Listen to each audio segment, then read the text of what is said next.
In the beginning was the Logos, the Big Bang, the primordial Om.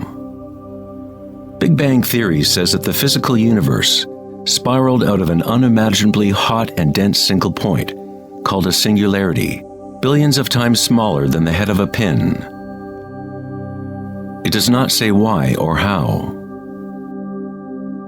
The more mysterious something is, the more we take for granted that we understand it.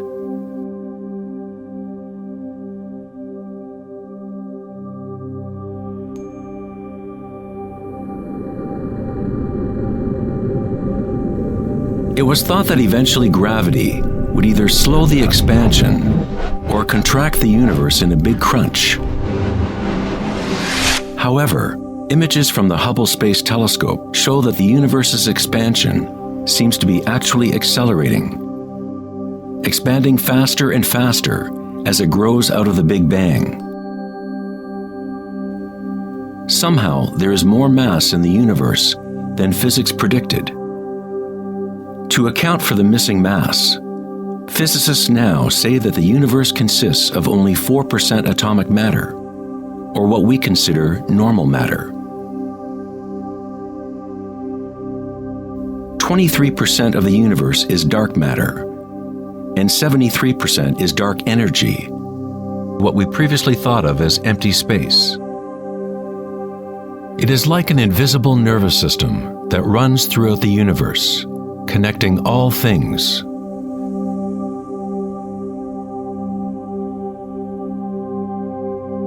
The ancient Vedic teachers taught Nada Brahma, the universe is vibration. The vibratory field is at the root of all true spiritual experience and scientific investigation. It is the same field of energy that saints, Buddhas, yogis, mystics, priests, shamans, and seers have observed by looking within themselves. It has been called Akasha, the primordial Om, Indra's net of jewels, the music of the spheres, and 1,000 other names throughout history.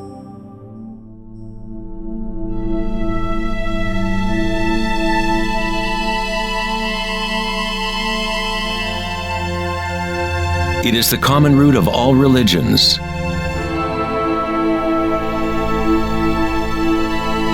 and the link between our inner worlds and our outer worlds.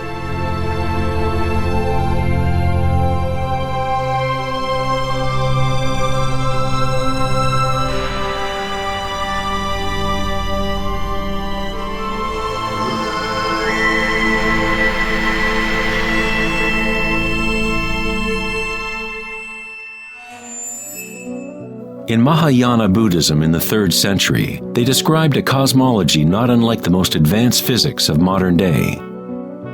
Indra's net of jewels is a metaphor used to describe a much older Vedic teaching, which illustrates the way the fabric of the universe is woven together. Indra, the king of the gods, gave birth to the sun and moves the winds and the waters. Imagine a spider web that extends into all dimensions. The web is made up of dewdrops, and every drop contains the reflection of all the other water drops. And in each reflected dewdrop, you will find the reflections of all the other droplets. The entire web in that reflection, and so on to infinity. Indra's web could be described as a holographic universe, where even the smallest stream of light contains the complete pattern of the whole.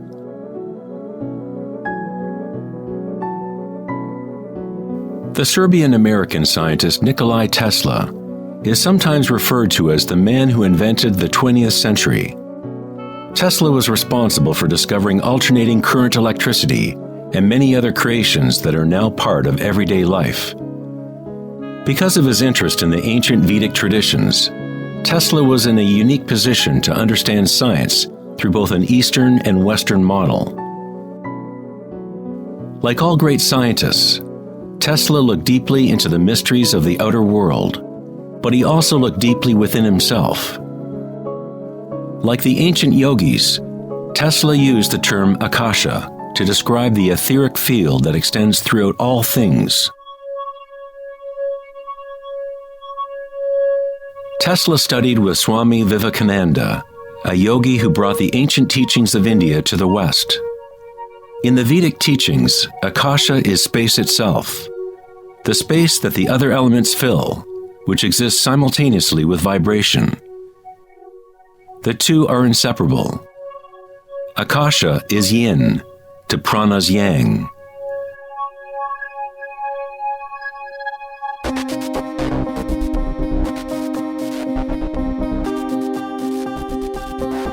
A modern concept that can help us to conceptualize Akasha, or the primary substance, is the idea of fractals. It wasn't until the 1980s that advances in computers allowed us to actually visualize and reproduce mathematically the patterns in nature.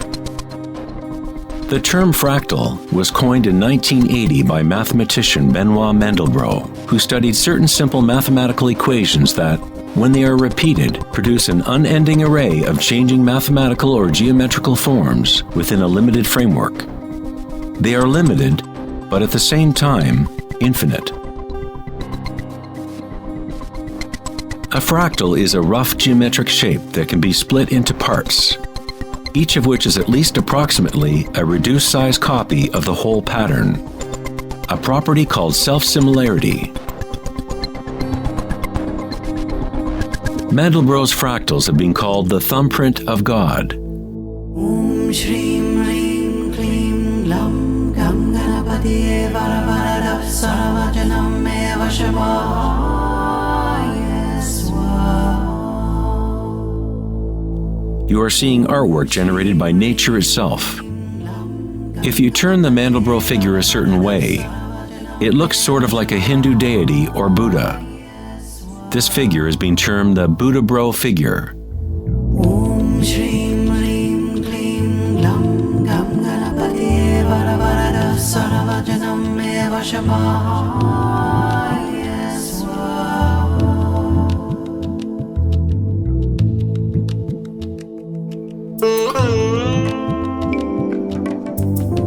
If you look at some forms of ancient art and architecture, you will see that humans have long associated beauty and the sacred with fractal patterns.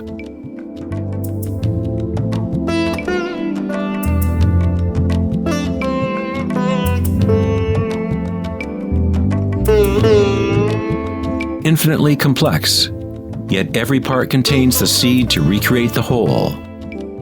Fractals have changed mathematicians' views of the universe and how it operates. With each new level of magnification, there are differences from the original.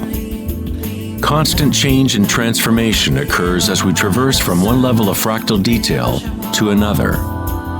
This transformation is the cosmic spiral, the embedded intelligence of the matrix of time-space.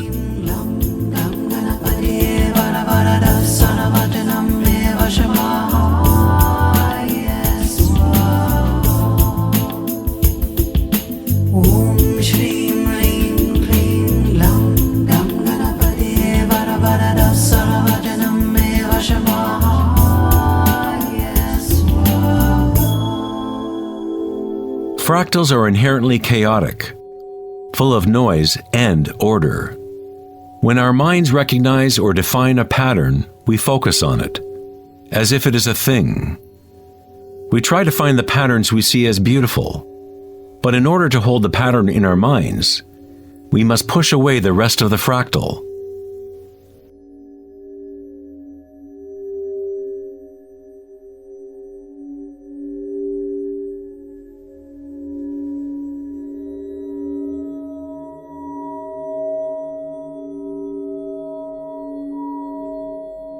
To comprehend a fractal with the senses is to limit its movement. All energy in the universe is neutral, timeless, dimensionless. Our own creativity and capacity for pattern recognition is the link between the microcosm and macrocosm, the timeless world of waves, and the solid world of things. Observation is an act of creation through limitations inherent in thinking. We are creating the illusion of solidity, of things by labeling, by naming. The philosopher Kierkegaard said, "If you name me, you negate me." By giving me a name, a label, you negate all of the other things I could possibly be. You lock the particle into being a thing by pinning it down, naming it. But at the same time, you are creating it, defining it to exist. Creativity is our highest nature. With the creation of things comes time, which is what creates the illusion of solidity.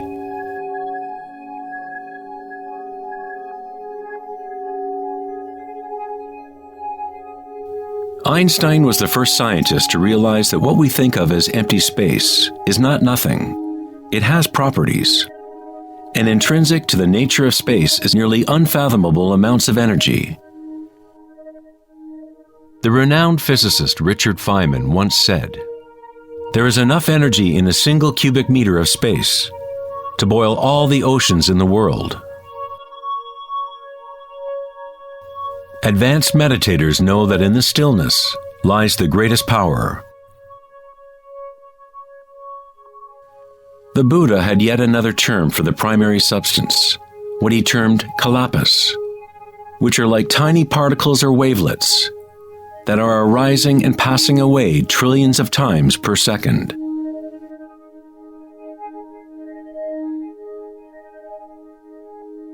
Reality is, in this sense, like a series of frames in a holographic film camera, moving quickly so as to create the illusion of continuity. When consciousness becomes perfectly still, the illusion is understood, because it is consciousness itself that drives the illusion.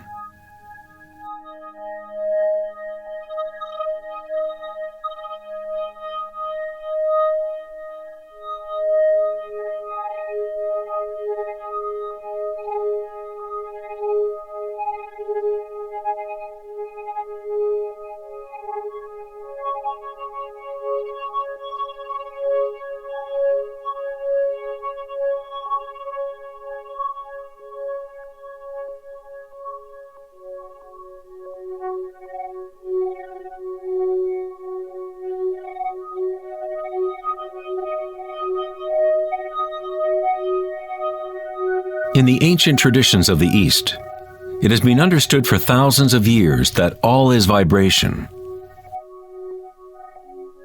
Nada Brahma, the universe is sound. The word nada means sound or vibration, and Brahma is the name for God. Brahma simultaneously is the universe and is the creator. The artist and the art are inseparable. In the Upanishads, one of the oldest human records from ancient India, it is said, Brahma the creator, sitting on a lotus, opens his eyes, and a world comes into being.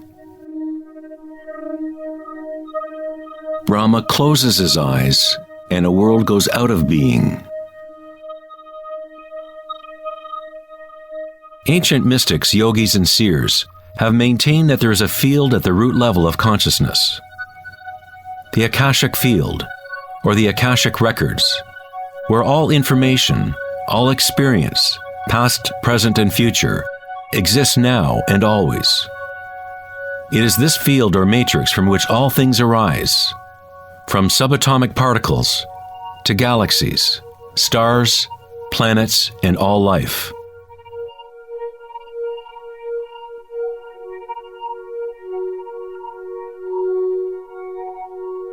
You never see anything in its totality, because it is made up of layer upon layer of vibration, and it is constantly changing, exchanging information with Akasha. A tree is drinking in the sun,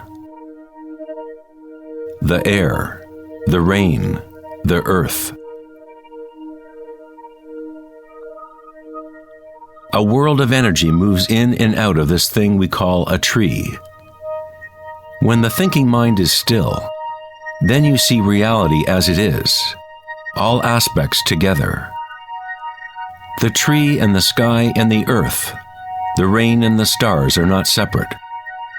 Life and death, self and other, are not separate, just as the mountain and the valley are inseparable.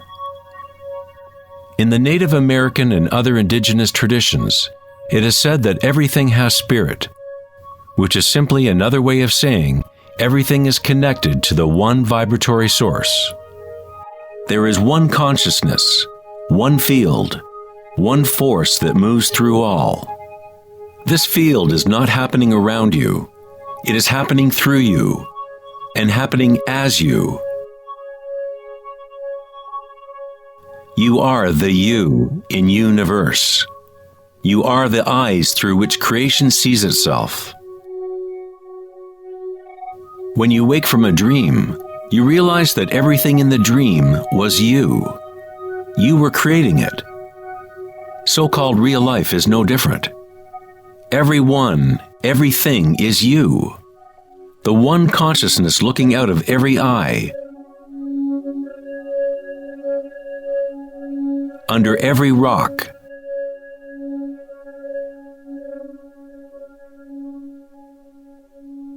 Within every particle.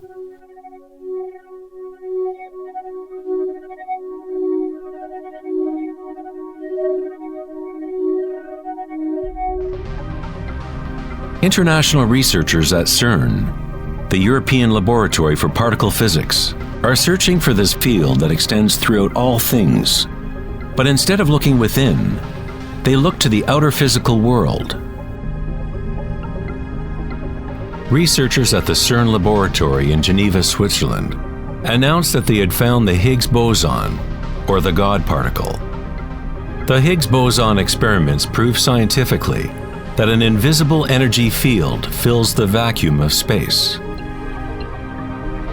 CERN's Large Hadron Collider consists of a ring 17 miles in circumference, in which two beams of particles race in opposite directions, converging and smashing together at nearly the speed of light. Scientists observe what comes out of the violent collisions. The standard model cannot account for how particles get their mass. Everything appears to be made of vibration, but there is no thing being vibrated. It is as if there has been an invisible dancer, a shadow, dancing hidden in the ballet of the universe. All the other dancers have always danced around this hidden dancer. We have observed the choreography of the dance, but until now we could not see that dancer.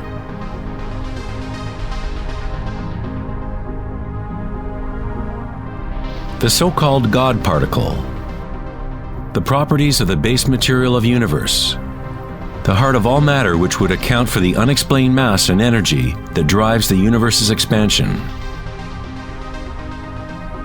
But far from explaining the nature of the universe, the discovery of the Higgs boson simply presents an even greater mystery, revealing a universe that is more mysterious than we ever imagined.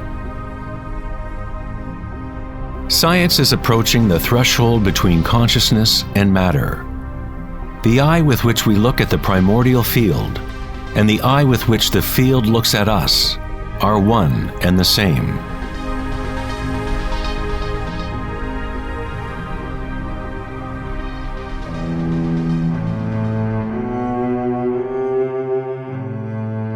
The German writer and luminary Wolfgang von Goethe said, "The wave is the primordial phenomenon which gave rise to the world." Cymatics is the study of visible sound. The word cymatics comes from the Greek root cyma, which means wave or vibration.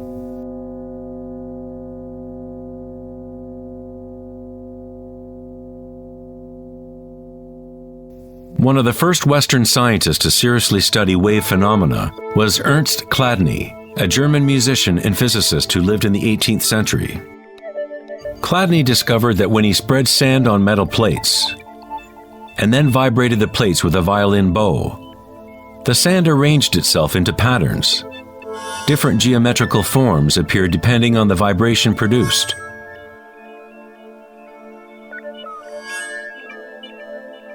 Chladni recorded an entire catalog of these shapes, and they are referred to as Chladni figures. Many of these patterns can be found throughout the natural world, such as the markings of the tortoise or the spot patterns of a leopard.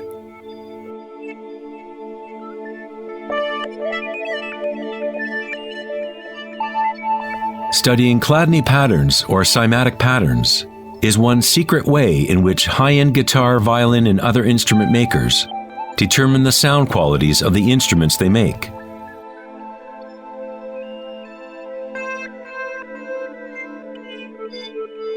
Hans Jenny expanded on Chladni's work in the 1960s. Using various fluids and electronic amplification to generate sound frequencies, and coined the term cymatics. If you run simple sine waves through a dish of water, you can see patterns in the water. Depending on the frequency of the wave, different ripple patterns will appear. The higher the frequency, the more complex the pattern. These forms are repeatable, not random. The more you observe, the more you start to see how vibration arranges matter into complex forms from simple repeating waves. This water vibration has a pattern similar to a sunflower.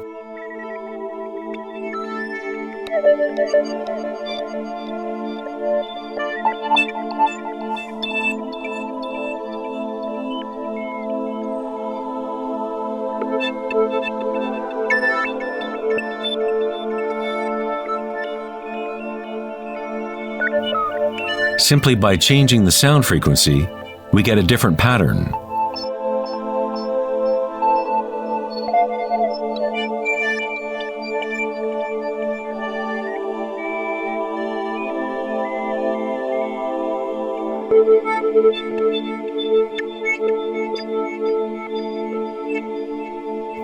Water is a very mysterious substance.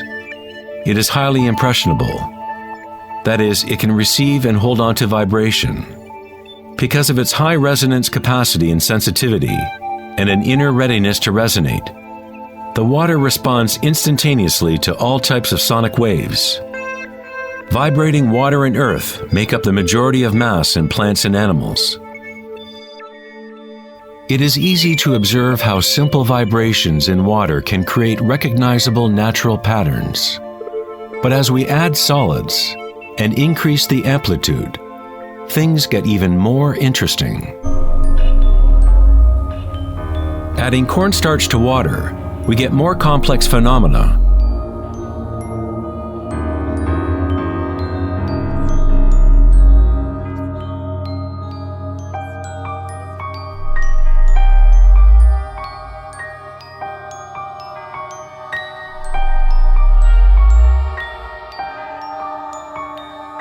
Perhaps the principles of life itself can be observed as vibrations move the cornstarch blob into what appears to be a moving organism.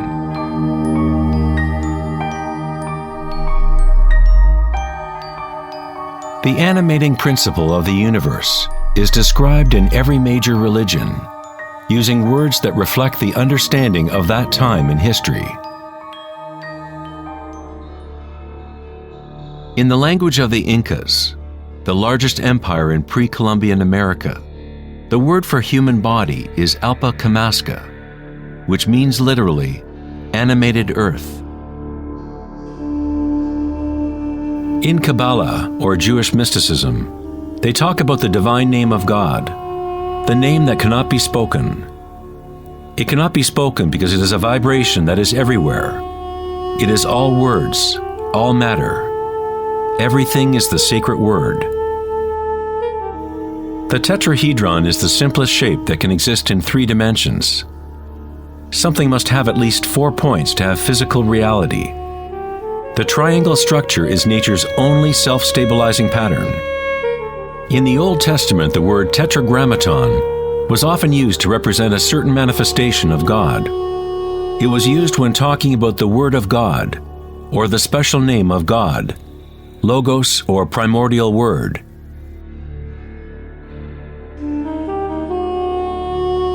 The ancient civilizations knew that at the root structure of the universe was the tetrahedral shape.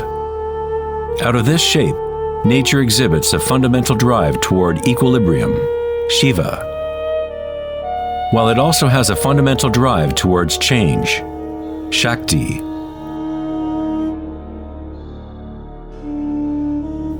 In the Bible, the Gospel of John usually reads, "In the beginning was the Word," but in the original text, the term used was logos. The Greek philosopher Heraclitus, who lived around 500 years before Christ, referred to the logos as something fundamentally unknowable, the origin of all repetition, pattern, and form. The Stoic philosophers who followed the teachings of Heraclitus identified the term with the divine animating principle pervading the universe.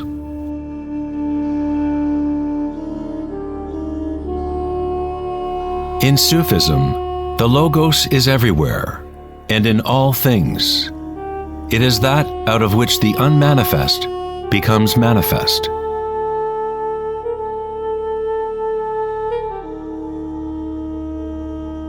In the Hindu tradition, Shiva Nataraja literally means Lord of the Dance. The whole cosmos dances to Shiva's drum. All is imbued or ensouled with the pulsation. Only as long as Shiva is dancing can the world continue to evolve and change. Otherwise, it collapses back into nothingness. While Shiva is representative of our witnessing consciousness, Shakti is the substance or stuff of the world. While Shiva lies in meditation, Shakti tries to move him, to bring him into the dance. Like yin and yang, the dancer and the dance exist as one. Logos also means unconcealed truth. He who knows the Logos knows the truth. Many layers of concealment exist in the human world, as Akasha has been swirled into complex structures, concealing the source from itself. Like a divine game of hide and seek, we have been hiding for thousands of years, eventually forgetting about the game completely. We somehow forgot that there was anything to find. In Buddhism, one is taught to directly perceive the Logos, the field of change, or impermanence within oneself through meditation. When you observe your inner world, you observe subtler and subtler sensations and energies as the mind becomes more concentrated and focused. Through the direct realization of anicca, or impermanence at the root level of sensation, one becomes free of attachment to transient external forms. Once we realize there is one vibratory field that is the common root of all religions, how can we say, "my religion," or "this is my primordial Om, my quantum field"?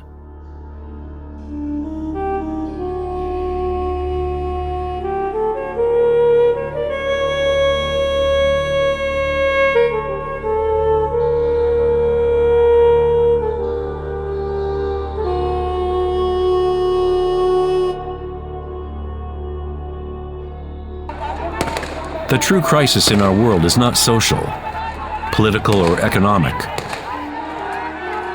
Our crisis is a crisis of consciousness, an inability to directly experience our true nature,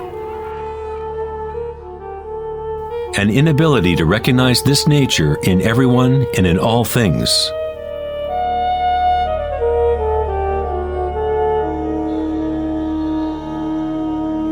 In the Buddhist tradition, the Bodhisattva is a person with an awakened Buddha nature.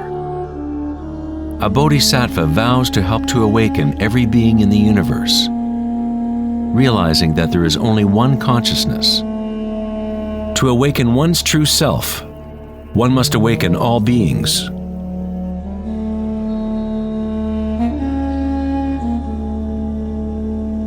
There are innumerable sentient beings in the universe. I vow to help them all to awaken. My imperfections are inexhaustible. I vow to overcome them all. The Dharma is unknowable. I vow to know it. The way of awakening is unattainable. I vow to attain it.